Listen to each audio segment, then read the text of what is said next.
every radio that you saw during the war in Czechoslovakia, or in the Protectorate, there was no Czechoslovakia, had a paper tag on the front attached to one of the buttons, which meant that it had been inspected and checked and gutted such that it couldn't get any international broadcasts.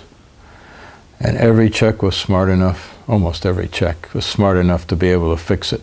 They had this little bug. It had a name. I can't remember what it was called. They had this little thing that they made. It was like a, $2 item that you would buy at Radio Shack today, that they stuck in the radio so they could all listen, and everybody listened to the BBC in Czech. And every night at a particular time, I can't remember, it was like 8 o'clock or 9 o'clock, there was a broadcast. And it would start out with Beethoven's symphony.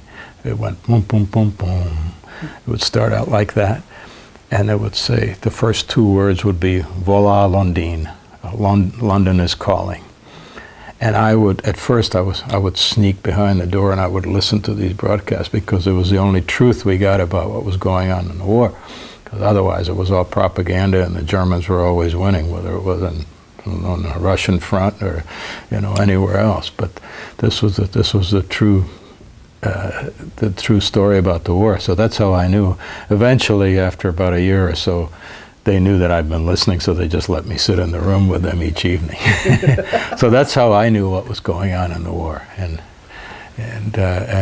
even though I was a kid, I could comprehend it pretty well.